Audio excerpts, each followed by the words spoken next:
Paddy, it's no good. They know where we are. We surrender. Yes, it's the Benny Hill Show, with hosts of your all-time favorites, including the Swinging Crystal. And to resist you I tried, but if I didn't continue, Gore and Zola.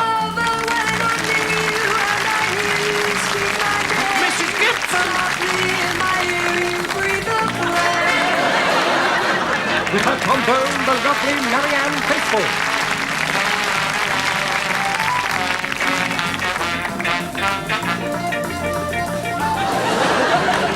Duo Dino.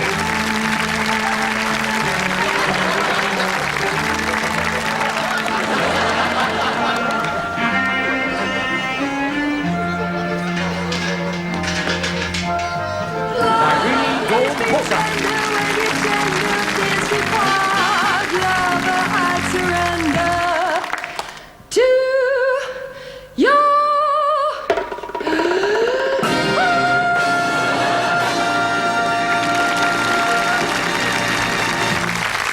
And the lad himself, Benny Hill.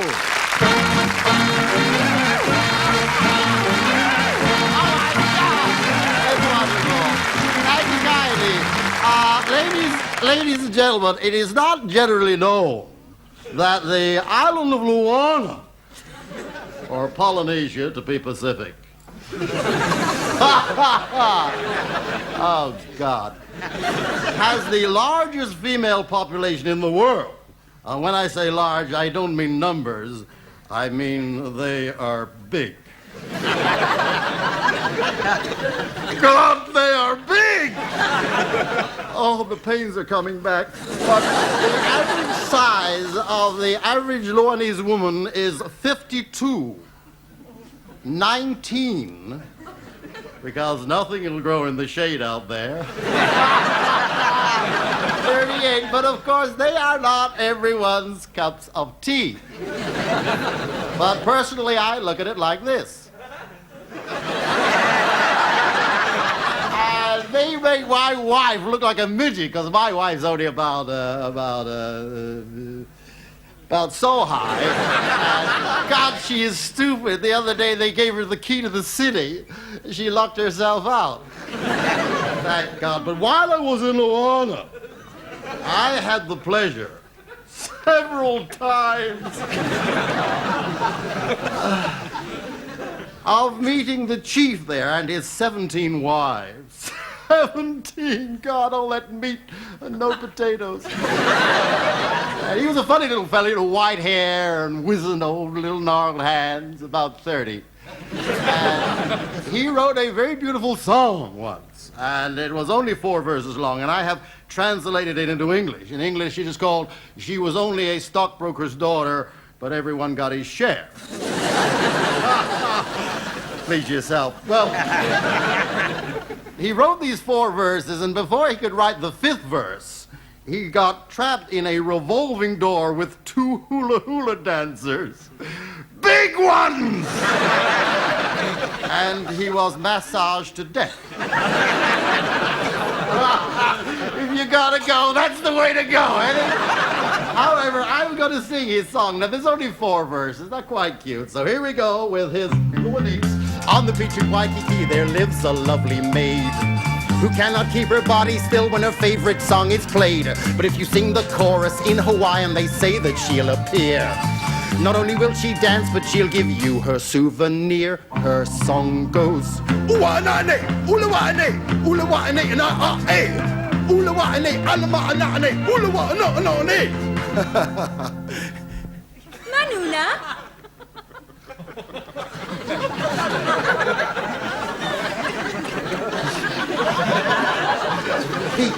Peter. No. Did you know?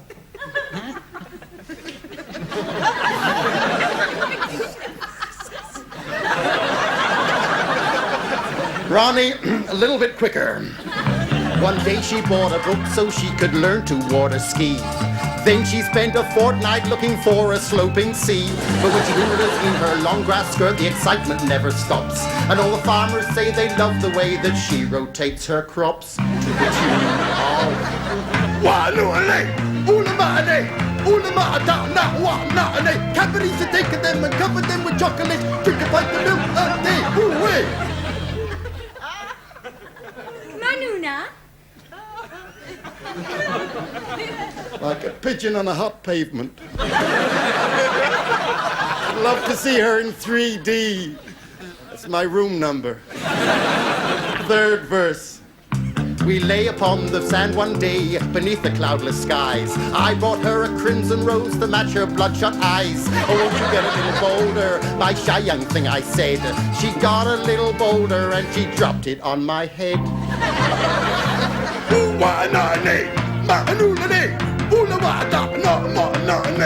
All I want need, what we want is what it needs.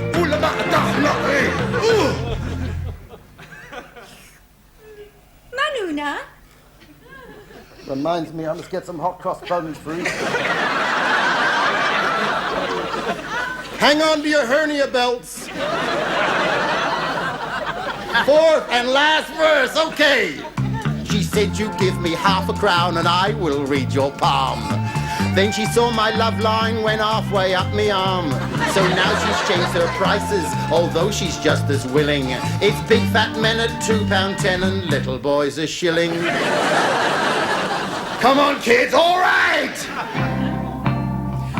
Ooh, what a night, I Rimsky-Korsakov, go and get your knickers on!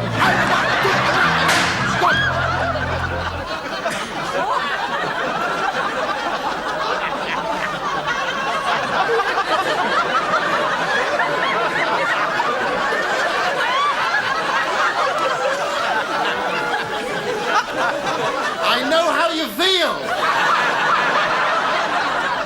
Well, we got the 4 verses in, we won't disappoint them. I'll tell you what, I'll give you a roll on the drum.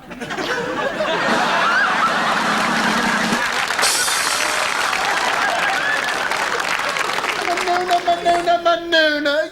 Just a minute, what does Manuna mean? It is what girls say to boy while walking through Cowfield. She say, don't tread in Manuna.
In 1906, George Henry Blood was employed by Lord Denby as footman, gardener and handyman.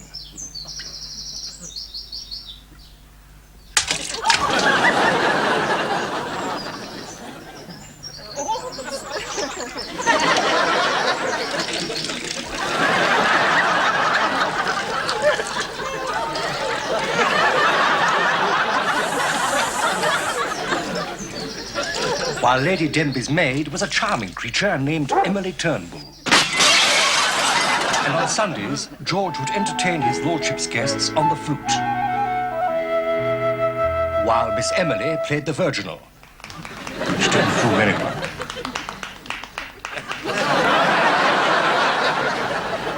So it came as no surprise to the village when on September the 15th, 1907, they became man and wife. Their honeymoon was spent in Bognor Regis.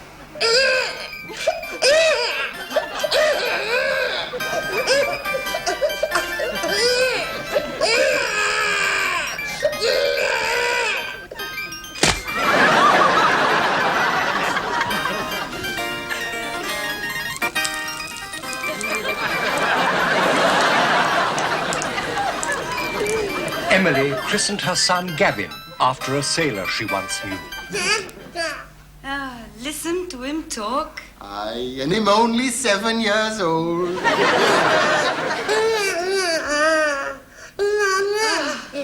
There's musical he is. Aye. 1914, and George Blood was sent to fight in German East Africa. He never returned. Instead, he married a Ubangi lady and settled in the Congo. She was an intelligent girl, not just a pretty face. Heartbroken, Emily went to live at Frinton-on-Sea. Her many kind friends set up a fund to send little Gavin to Milan, or Paris, or anywhere.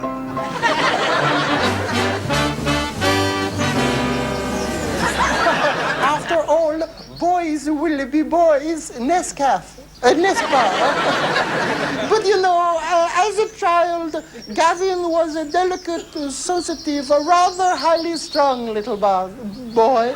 But at this time, he was helping me to write ma musique pour la danse. You're very sweet. Oh, thank you very much. Very nice to say. Oh, pardon. But after that, you see, he began decomposing all by himself. 1939, and war clouds were gathering. In England, young men gallantly answered the call to arms. Gavin Blood was no exception.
Gavin joined the crack 5th Foot and Mouth Regiment.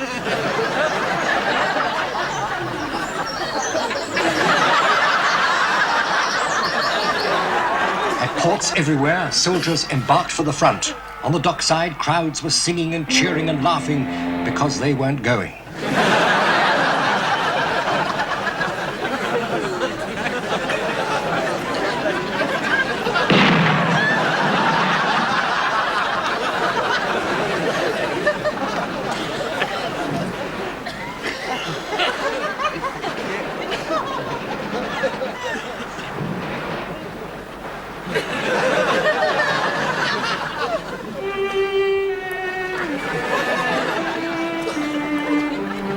Gavin soon instilled his love of music into others.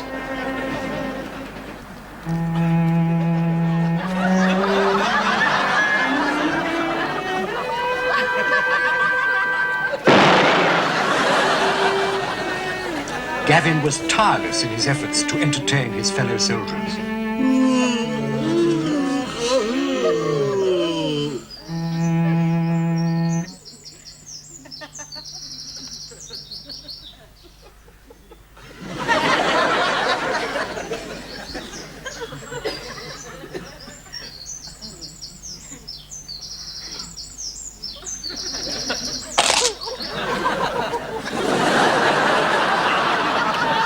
Gavin was sent to Colditz prison, where his music and his piano were his only escape.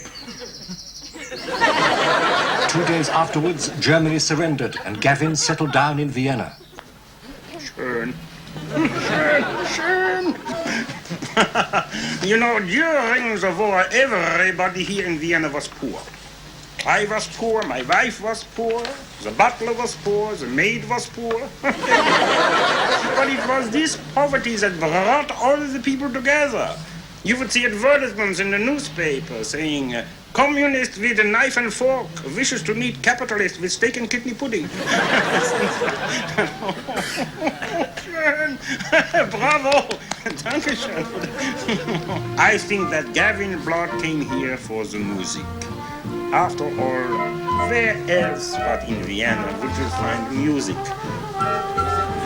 like this, played with such style, with such panache? Where else would you find musicians? Like, will you shut your bloody mouth? But you know, seriously, I think that the cause Gavin's downfall was Maria, the opera singer. She was that a woman? That's what everybody kept asking. Is that a woman?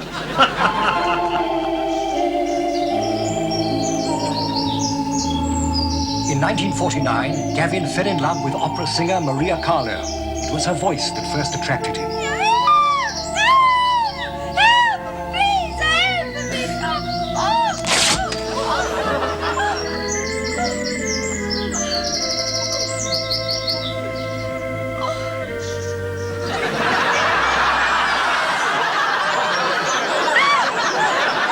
But Maria was promised to Count Mantovani, a renowned swordsman.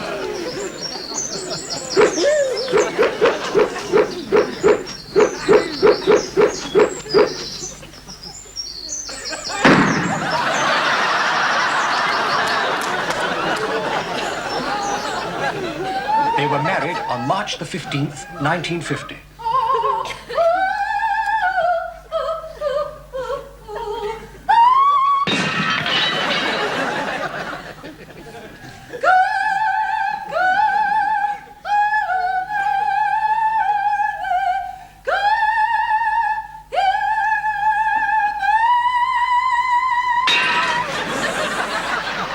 Falling in love with love is falling for make-believe.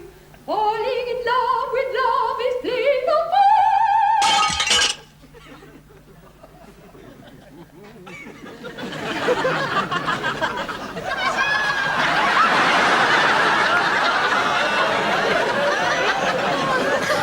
And divorced 3 days later. Disillusioned, Gavin returned to England. He was a wonderful man. He was a wonderful man. Really. I mean, he could play anything. He was Neil Opperton Serenade. He would play Finkel's Cave or Overture of the Hebrides. He played that. I mean, the Four Indian Love Lyrics by Amy Woodford Bypass. And no side with him. I mean, you could be in a pub with him all night long and you'd never even know he had a penny. Wonderful man. You used to say, I'll drink to my two favourite composers. Mozart and Liszt. You know, he only drank shandy. And then he wrote this, what they call it, electronic music for the documentary about the new computerised postal service. What happened? He got lost in the post. With the advent of pop, there was less and less demand for Gavin's kind of music.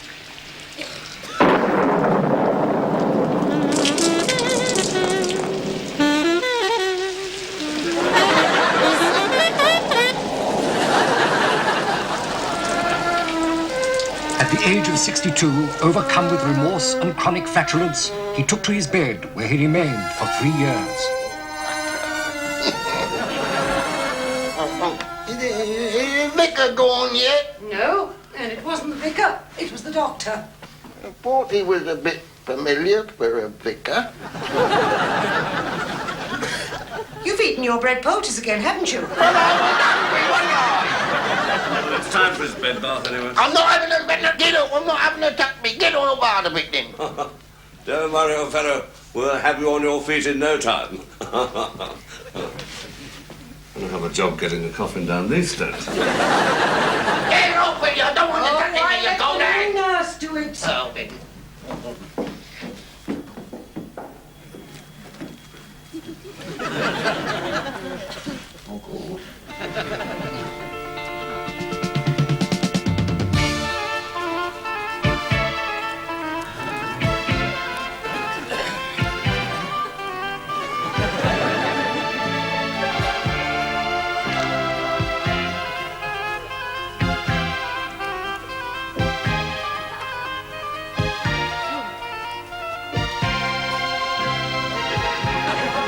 so, on May the 12th, 1974, Gavin Blood died of chronic ecstasy. And so he never heard the brass band from the village where he was born, just outside Whitlock, play his tone poem, Bird of Freedom, which perhaps was just as well.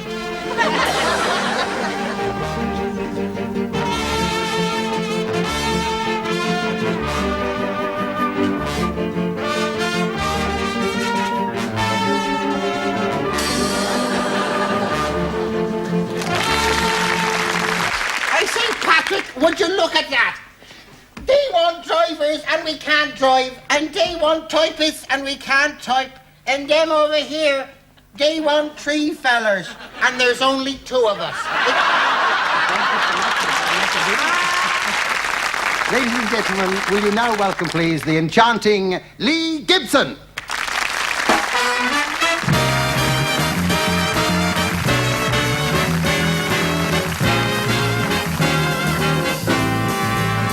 If you hear music when he's near you, and Christmas comes every day of the year, then you should know why. It's the first clue that the moment of truth is near.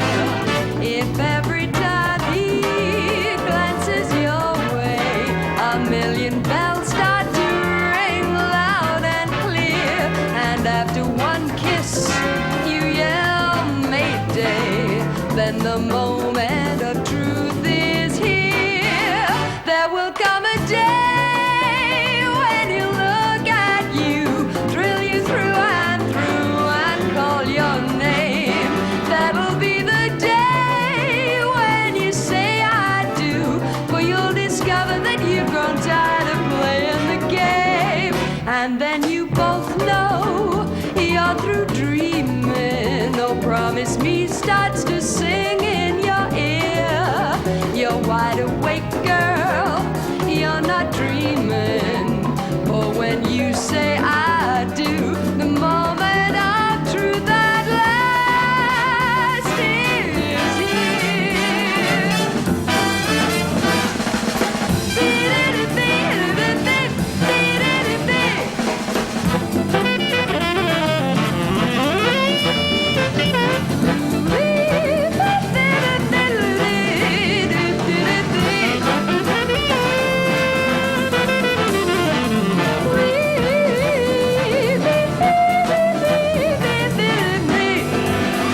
There will come a day when you look at you, thrill you through and call your name.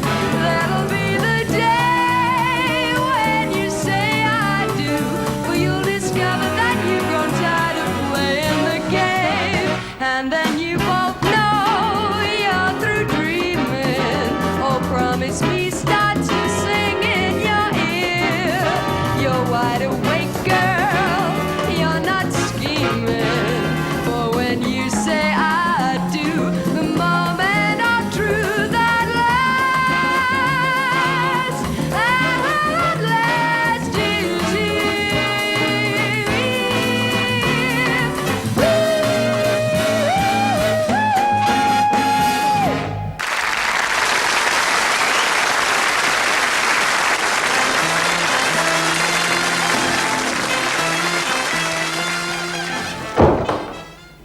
Mama, I'm home, Mama.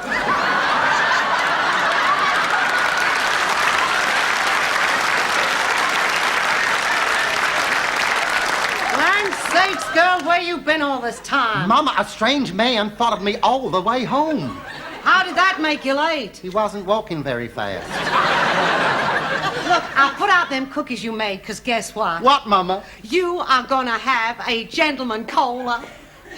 A gentleman cola. A gentleman cola. Big deal.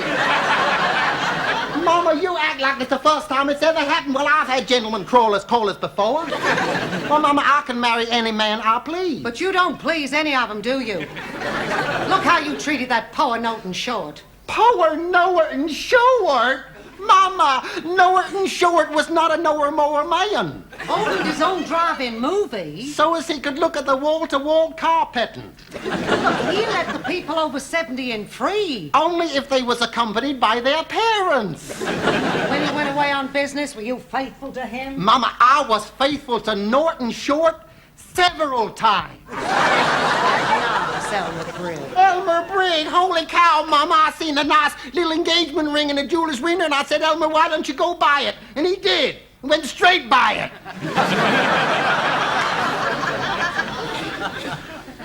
Now, Elmer was a nice boy. I liked Elmer Johnson, but you didn't like him because you said he was a city slicker. He was a street cleaner. Well, that's the same thing.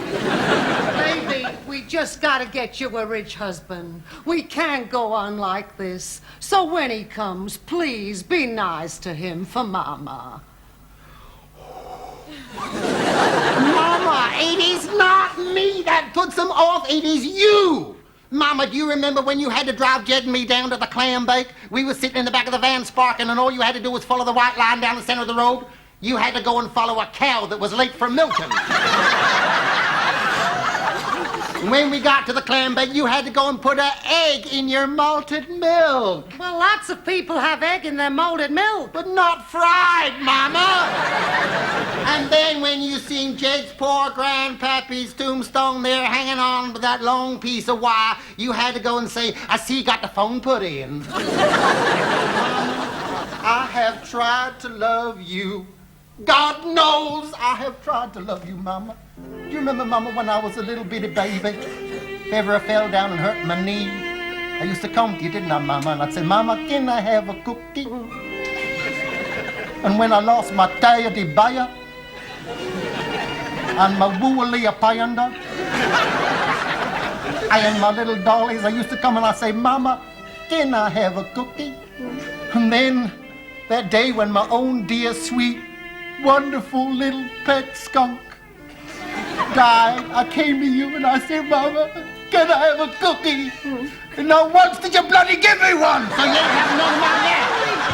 I don't care, I'm taking them up Choctaw Ridge, because I like to eat them up there. Don't know why it's so quiet up there, it's like a graveyard. Child, I never told you this before, but your daddy proposed to me on Choctaw Ridge. And when I accepted him, he was so excited, he had a heart attack and died on the spot.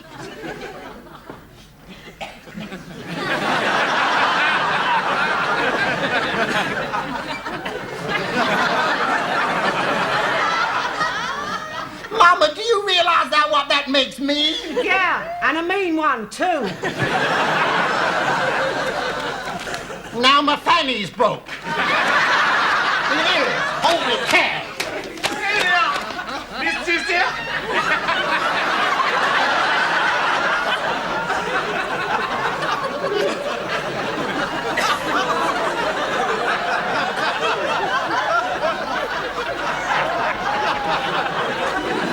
Why, I'd recognize that voice anywhere. Aunt Lucy. Lester, as I live and breathe. Miss Sister? Yes, Lester. I'm afraid I'm going to have to leave your employ.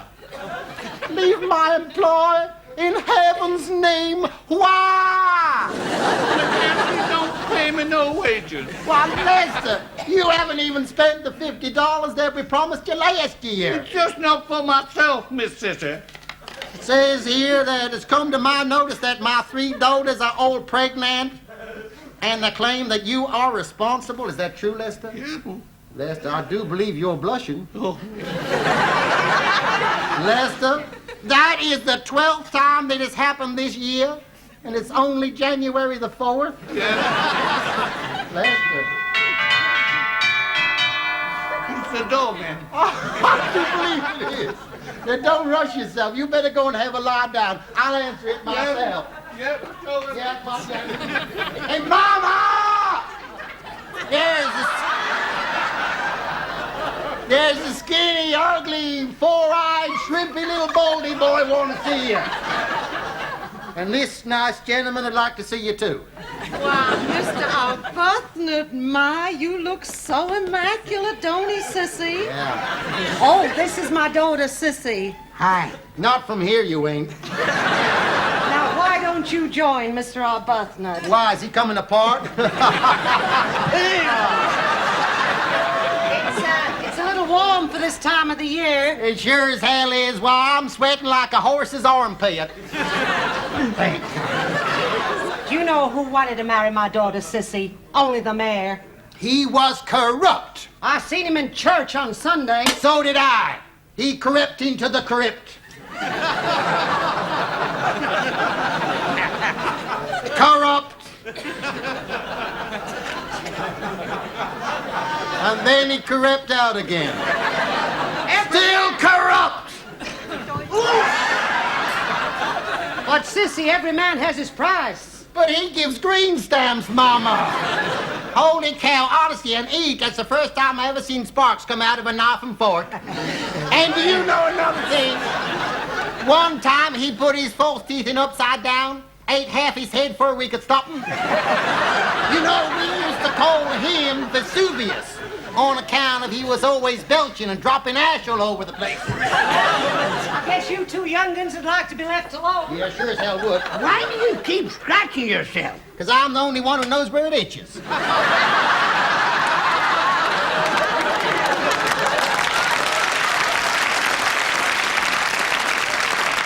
Why didn't you marry the mayor? On account of a name he called me.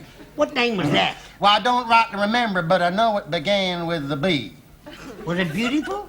No, it wasn't beautiful. Baby? No, it wasn't baby. It wasn't. No, it wasn't. And it began with a B. Oh, I remember now. Honey. My, but you're an interesting and exciting little critter, ain't you? I'm a little shy. Well, ugly little four-eyed, skinny, baldy shrimp like you ought to have more confidence. Is that a terrible picture of me? I look like a monkey. You should have thought of that before you had it taken. Oh, I got it up. I saw the, yeah, I thought the other, yeah. Oh, ain't no two ways about it. You sure are ugly little critter, ain't you? Well, I didn't ask to be born. You didn't want to stay where you were, did you? Did you now? No, I didn't. Okay, Sissy. Someone left the gas on. What's going on here?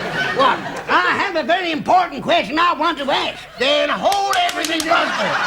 Hey, Mama, I think we hooked the skinny little shrimp. Mississippi. You know, my Martha has been gone 3 years. She ought to be there by now.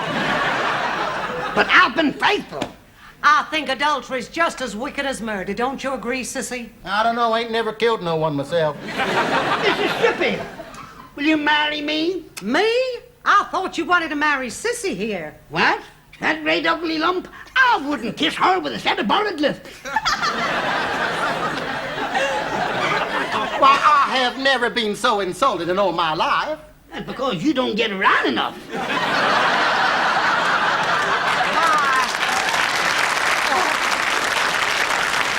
Why, of course I'll marry you. But what's going to happen to my little girl? Don't worry about me, Mama. I know who I'm going to marry. Hey, Lester! Child, are you out of your cotton-picking mind, Mary Lester? Why, he can't read. I know He that. can't write. I know that. He can't even speak proper. I know that. Well, what in heaven's name can he do?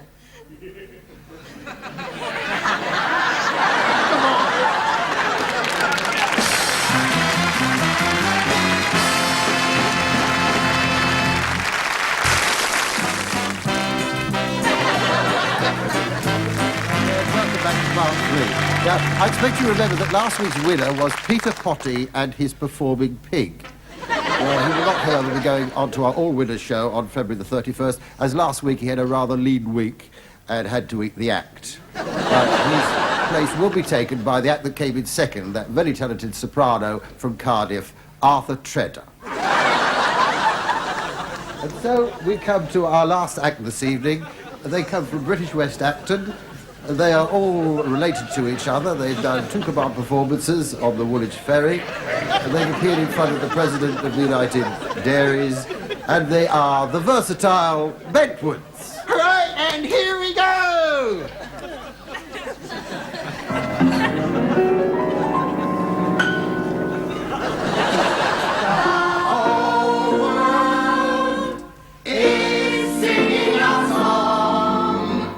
Good evening.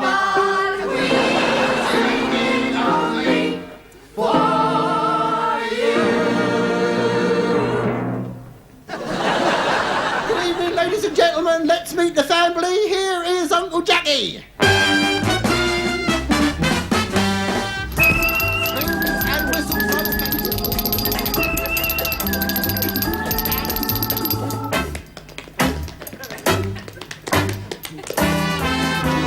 Here's 13-year-old Vera. Uncle Joe! Who tap dances with the right foot and tap dances with the other foot. Here we go.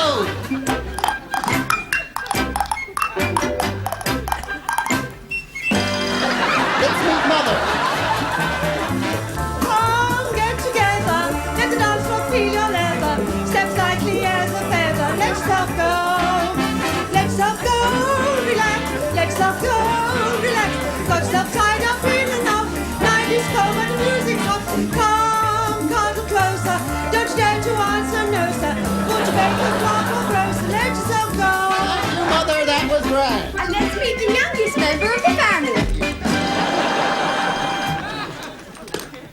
Could I have a chair, please? Thank you. Why don't you throw it on? Hello, my little man. What's your name? They call me Jolly Jack. Tar? You're welcome. Never mind about that, then. Tell me, any more at home like you? Yes, 3 brothers. Vladimir, Ivan, and Igor. Tell me, were your parents Russian? No, they just took their time. Never mind about that, then. Core, miss. If I told you you had a lovely figure, would you hold it against me? Never mind about that, then. I hope she never gets a cold in the chest. It won't want to go. Never mind about that, then. What are you going to do with that? I am going to drink this beer. And what am I going to do while you're drinking?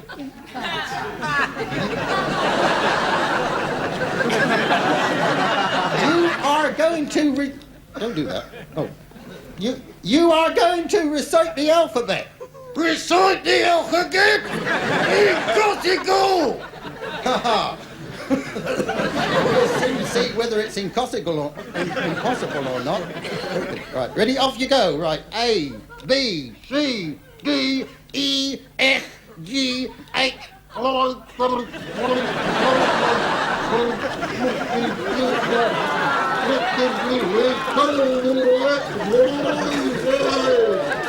Well done. Who's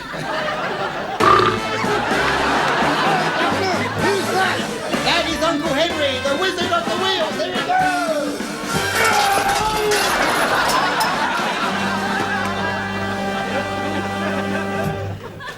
Oh, well.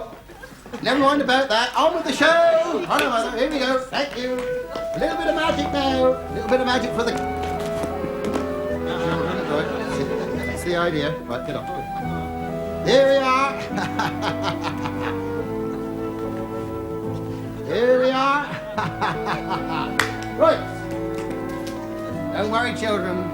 Quickness of the hand deceives that of the eye.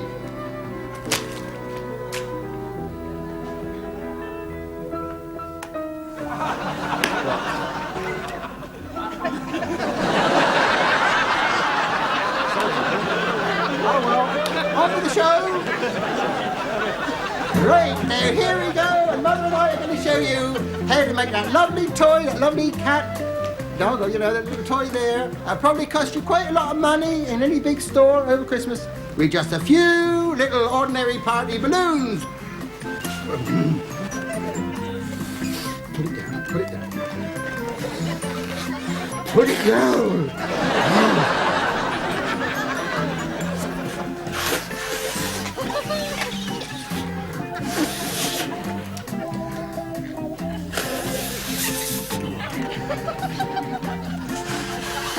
There we are, there he has. There we have a nice long, thin body, and all he wants there is his ears. And then...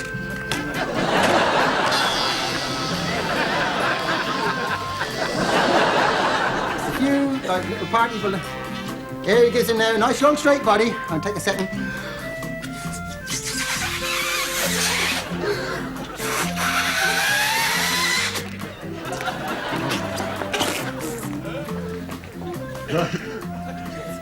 Oh! A few party balloons.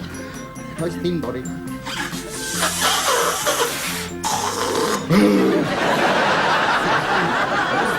Fat little body.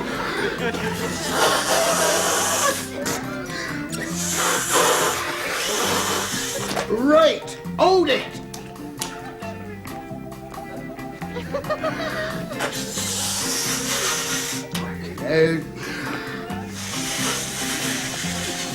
Get another one.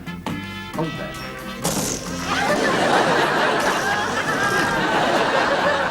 A few little party balloons and a lovely toy. Probably cost you £5 or £6 in any of the big stores at the end of the road. There we are. There's the legs. There's the neck. Here's the back legs. All we want now is his front leg. Get me his legs. One thin one. Thin one. One thin one, which he bends over for his thin one. Right. That's the idea. And there we have a lovely toy that would probably cost you quite a lot of money. There we are. There we have it. That's a lovely toy.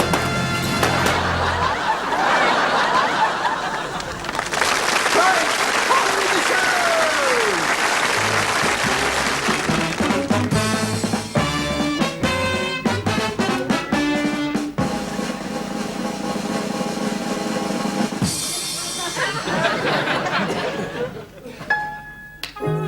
Men cluster around her like moths around a flame. And if her wings burn, she's surely not to blame. I'm torn.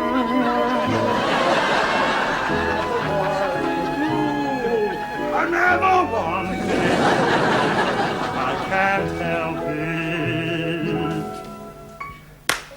I need you.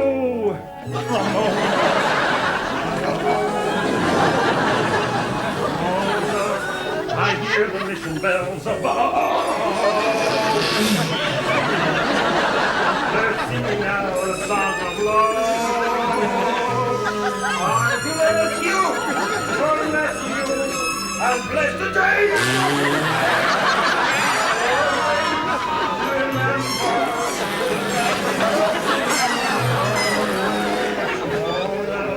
When day is done, I'll be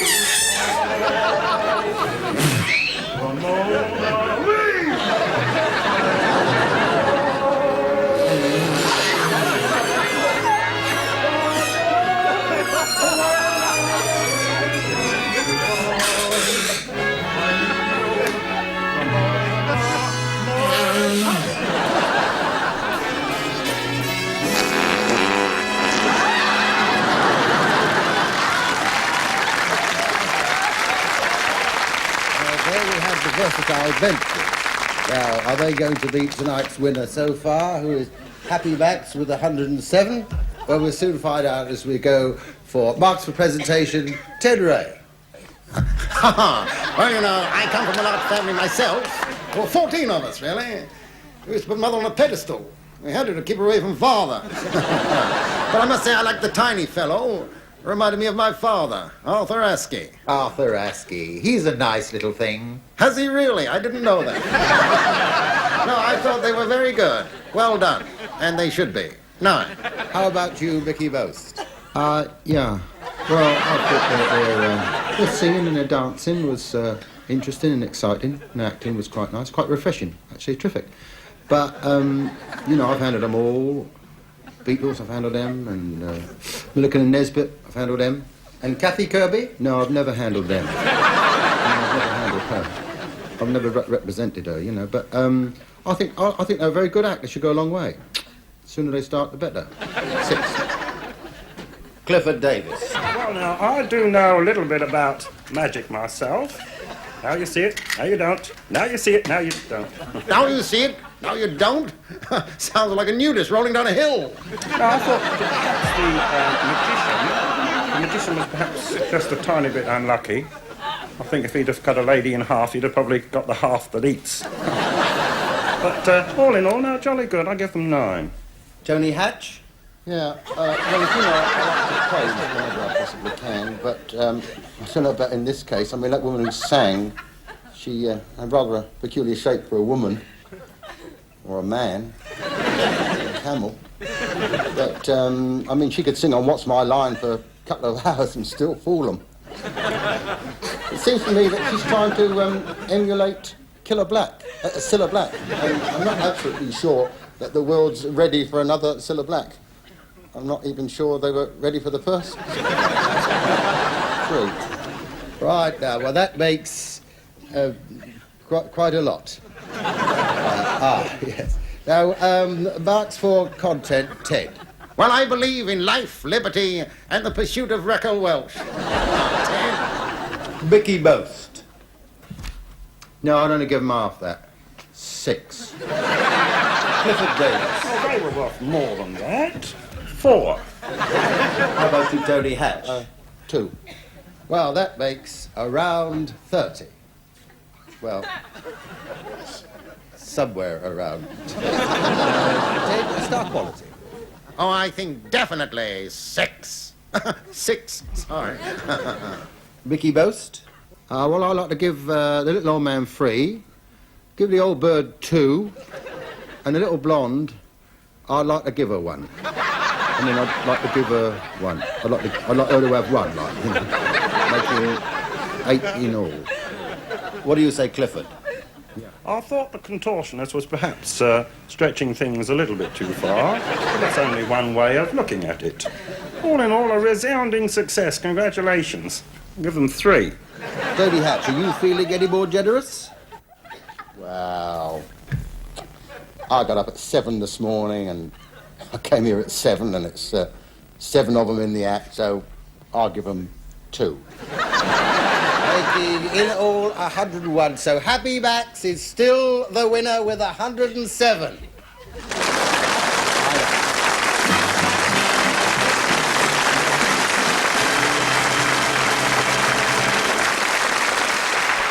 Thank you. Thank you, ladies and gentlemen. Bless you.